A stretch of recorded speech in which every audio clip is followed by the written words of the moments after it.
एक लंबे समय पहले जो नामक एक किसान रहता था। एक दिन जो खेत में काम करते पशुओं को वो पानी लाने गया। जब उसने घास के ढेर में कुछ देखा, जब वो पास गया तो उसने देखा कि वो नन्हा सा घोड़ा था जो अकेले और शायद खोया हुआ था। जो ने देखा कि इस घोड़े में कुछ तो अलग था, मगर वो क्या था उसको पता नहीं चल रहा था।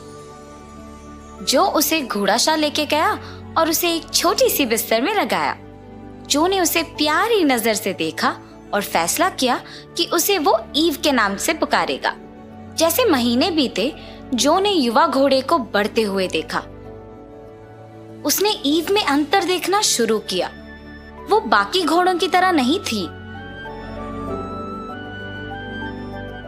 और जब वो पूरी तरह से बड़ी हुई तो जो ने उसकी सुंदरता देख चौंक गया। ईव की त्वचा बादल जैसे सफेद और उसके बाल इंद्रधनुष जैसे रंगीले थे। उसके बारे में एक सबसे सुंदर चीज उसके माथे पर एक लंबी नुकीली चीज थी। ईव जैसे बढ़ती गई, जो और बाकी पशुओं की ओर उसका प्यार भी बढ़ता गया। काम के एक लंबे दिन बाद ईव घोड़ाशाला में चली गई और उसने देखा कि चारों ओर घोड़ों के साथ कुछ गलत था। वे बेचैन थे और असहज थे। मगर ईव ज्यादा नहीं सोची और अपने स्थान में जाके सो गई। बहुत देर बाद नहीं, ईव सुबह सुबह एक भयानक आवाज सुन के जाग उठी। उसने देखा कि सारे घोड़े अपने स्टैलों से बाहर आए और खेत से बाहर भाग रहे थे।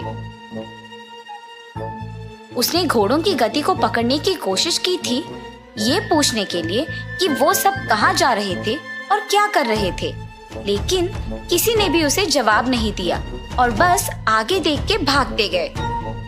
वो ये देख चौंक गई कि वो सब कुछ कह रहे थे।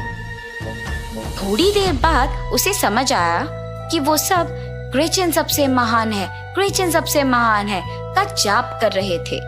उसे इसका कारण नहीं पता चला और उसे समझ आया कि वो सब ईव को सुन भी नहीं पा रहे थे। ईव ने ये भी देखा कि वे सब एक ही दिशा में भाग रहे थे। अचानक वे सब एक हरी घास और डैफोडिल्स तैरते हुए एक जगह पे आ पहुंचे, जहां ईव ने एक युवा लड़की को कालीन पे बैठे एक अजीब दिखने वाले बक्से को पकड़े हुए देखा था। उस बक्से के शीर्ष पर एक छेद था।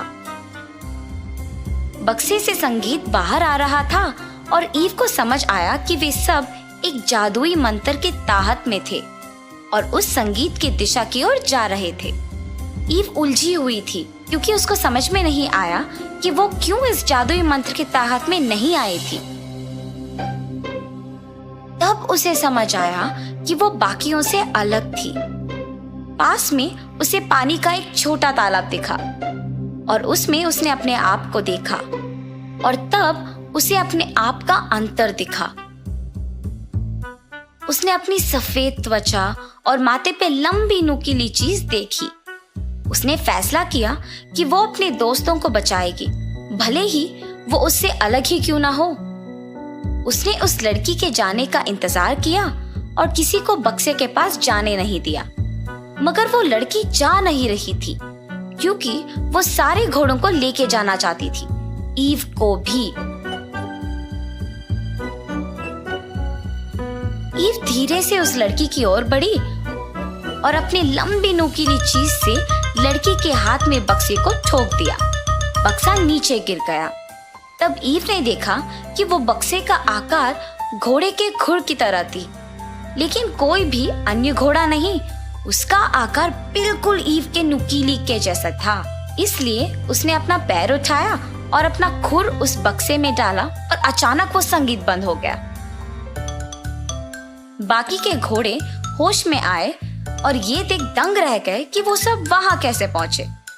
लड़की बक्से की ओर भागी वापस संगीत बजाने के लिए, मगर तब तक देर हो चुका था। सारे घोड़े तेजी से अपने घोड़ाशाल की ओर भागते रहे। ईव के साथ ईव भागते हुए मुड़ के देखी